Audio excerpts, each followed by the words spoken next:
রাজধানী পল্লবীতে শিশুর রামিসা হত্যা মামলায় 2 আসামির বিরুদ্ধে সাক্ষ্য গ্রহণ চলছে। প্রথম দিনে আদালতে সন্তান মৃত্যুর নৃশংস বর্ণনা দিয়েছেন বাবা আব্দুল হান্নান মোল্লা ও মা পারভিন আক্তার।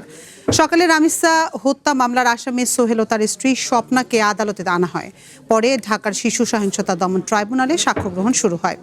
এদিন আদালতের হত্যাকাণ্ডের পরে নৃশংস চিত্র তুলে ধরেন সাক্ষীরা। রামিসার মা জানান, আসামি স্বপ্নার কাছে বারবার আকুতি জানালেও সে দরজা খুলেনি, উল্টো পালাতে সাহায্য করেছে মূল আসামি সোহেল রানাকে।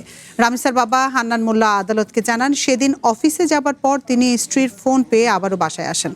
পরে বাসার সামনে লোকজন জড়ো হতে দেখে উপরে উঠে হাতুড়ি দিয়ে সোহেল রানার বাসার দরজা ভেঙে ভেতরে প্রবেশ করেন। এ সময় রামিসার মরদেহ দেখতে পান। এরপর আদালতে সাক্ষ্য দেন রামিসার বড় বোন রাইসা আক্তার।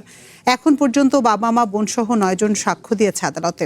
এই মামলায় মোট 17 জনকে সাক্ষ্য দিতে সমন দিয়েছে ট্রাইব্যুনাল।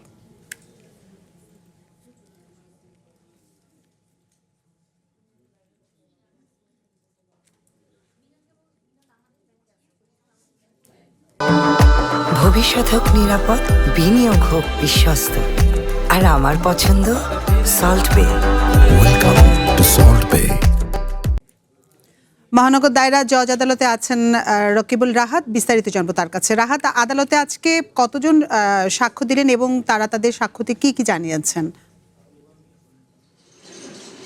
আতিফা, এই মুহূর্তে এই রামিসার মরদেহর যিনি ফরেন্সিক করেছেন সেই চিকিৎসক কথা বলছেন এবং তিনিও কিন্তু এই হত্যাকাণ্ডের বেশ নৃশংসতার কথাই তুলে ধরছেন। সেক্ষেত্রে তিনি বলছেন যে রামিসার মরদেহে আঘাতের চিহ্ন থেকে শুরু করে তার যে বিখণ্ড করা হয়েছে তার দেহ, সেই বর্ণনাই কিন্তু তুলে ধরেছেন তিনি। এবং এর আগে যিনি সুরতহাল প্রতিবেদন তৈরি করেছেন সেই পুলিশ কর্মকর্তা তিনিও কিছুক্ষণ আগে জবানবন্দি দিয়েছেন এবং তিনি জবানবন্দি দেওয়ার এক পর্যায়ে তিনি যেসব আলামতগুলো পেয়েছেন সেই জব্দকৃত আলামতের কথা বলছিলেন এবং এক পর্যায়ে রামিসার মরদেহের বর্ণনা দিতে গিয়ে কিন্তু তিনি কান্নাজড়িত কণ্ঠে কথা বলতে শুরু করেন। অর্থাৎ এই মামলাটি যে কারণে চাঞ্চল্যর সৃষ্টি করেছে, 7 বছরের একটি শিশু ধর্ষণ এবং পরবর্তীতে তাকে হত্যা করা, সেটি নিয়ে কিন্তু আমরা দেখছি যে যারাই সাক্ষ্য দিচ্ছেন তারাই আবেগাপ্লুত হয়ে পড়ছেন।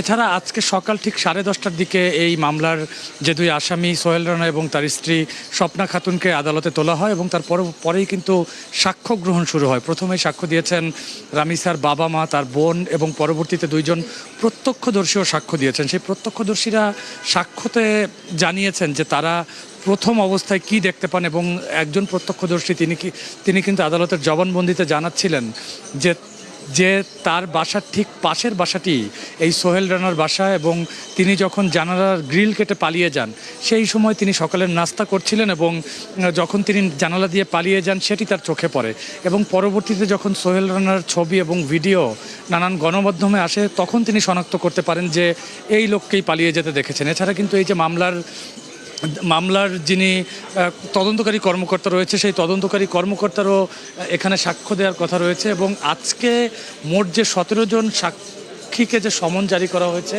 সেই 17 জনের মধ্যে 16 জনই কিন্তু আজকে উপস্থিত রয়েছেন।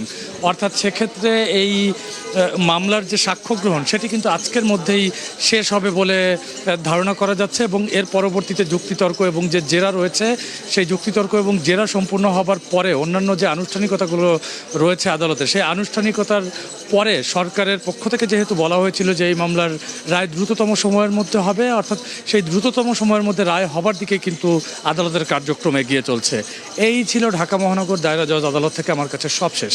রাহাত, আপনাকে অসংখ্য ধন্যবাদ আমাদের সাথে যোগ দেওয়ার জন্য।